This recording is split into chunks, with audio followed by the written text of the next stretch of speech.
आदिवासी वर्ग के लिए उनका बहुत ही साफ नज़रिया है माननीय केसीआर जी का।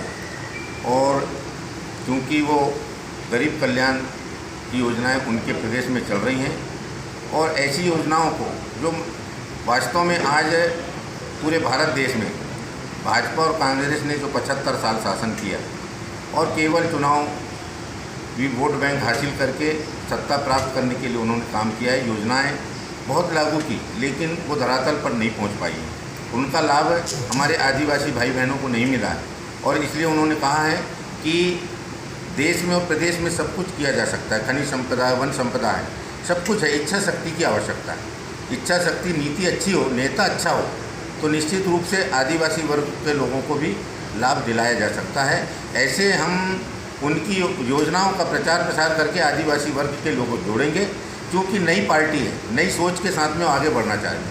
कहते हैं कि छोड़ो कल की बातें, कल की बात है पुरानी, नए दौर में लिखेंगे मिलकर नई कहानी। ये मिलकर के नई कहानी लिखने का समय है, परिवर्तन का समय है।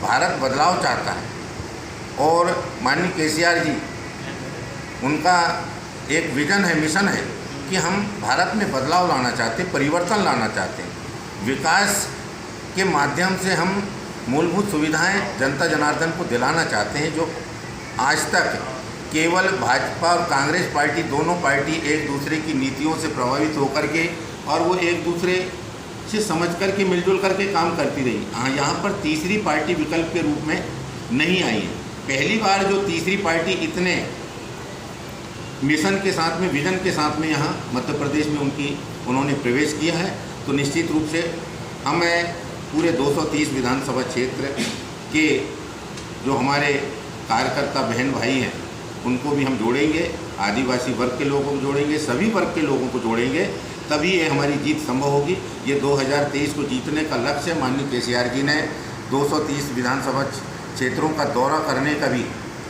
वहाँ पर प्रचार प्रसार करके और पार्टी के कार्यकर्ताओं को मजबूत करने का भी प्रयास करने की जिम्मेदारी सभी कार्यकर्ताओं को मार्गदर्शन के रूप में दिया। जैसा कि ये तेलंगाना जो प्रदेश है बना था, तो कहीं ना कहीं उसमें बीआरएस का बड़ा हाथ था।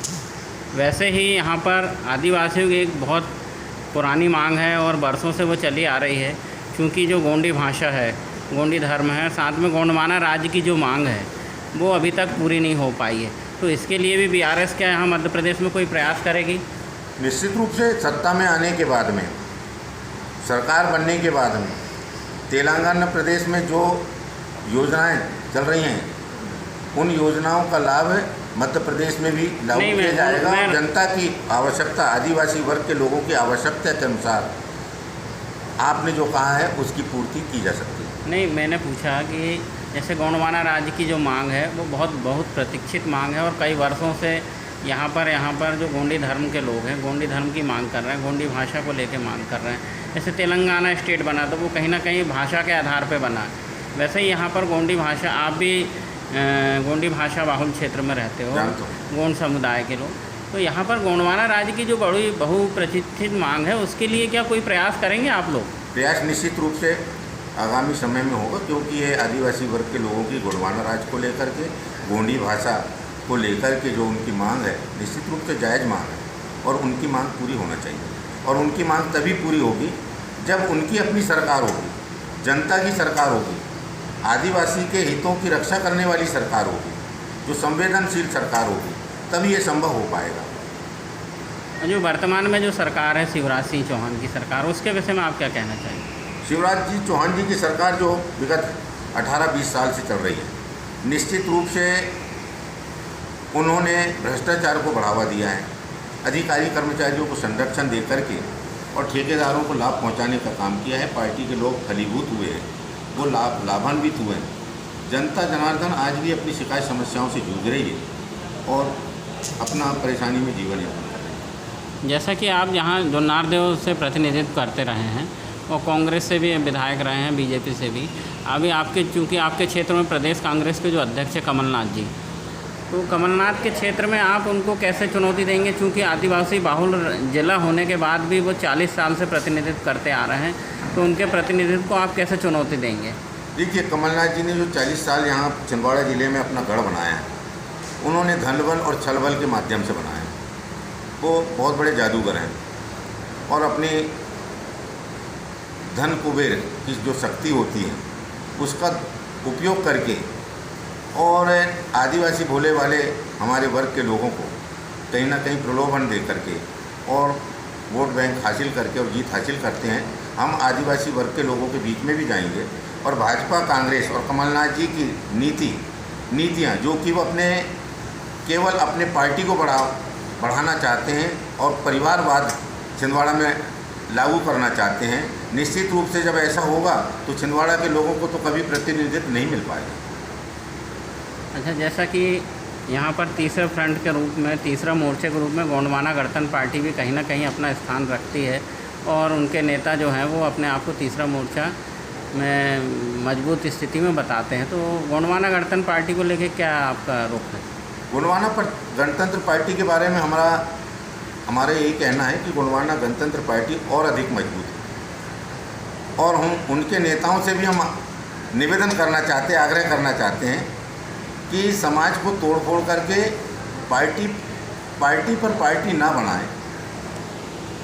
मुझे सुनने में आया है कि आजकल 6 पार्टियां चल रही हैं, वो यदि सब मिलाकर के एक पार्टी बनाएं तो निश्चित रूप से गोंडवाना बहुत मजबूत स्थिति में रहेगी। जैसे 2003 में गोंडवाना पार्टी ने 3 MLA मतलब को जीत दिलाया था, ऐसी स्थिति में आ सकती है क्योंकि पार्टी में बिखराव ज़्यादा है और सब अपने अपने छोटे छोटे ग्रुप के नेता बनकर के पार्टी चलाना चाहते हैं। इससे समाज का भला होने वाला नहीं है।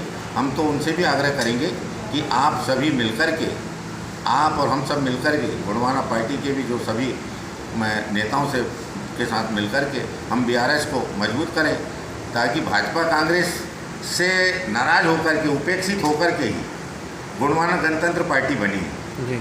ये कांग्रेस पार्टी की देन है, गोंडवाना गणतंत्र पार्टी, और निश्चित रूप से वो कांग्रेस के बारे में समझते हैं तो BRS पार्टी के बारे में बहुत अच्छे से वो प्रभावित होंगे और उस पार्टी में वो जुड़ेंगे। तो आप गठबंधन का प्रयास करेंगे कि गोंडवाना गणतंत्र पार्टी के साथ? गोंडवाना गणतंत्र पार्टी से अभी गठबंधन करने का ऐसा कोई विचार नहीं है। ये तो हमारे प्रदेश स्तर पर और राष्ट्रीय स्तर पर राष्ट्रीय अध्यक्ष माननीय के चंद्रशेखर राव जी, उनके नेतृत्व में उनका जैसा विचार होगा वैसा पार्टी निर्देश का पालन करेगी। धन्यवाद।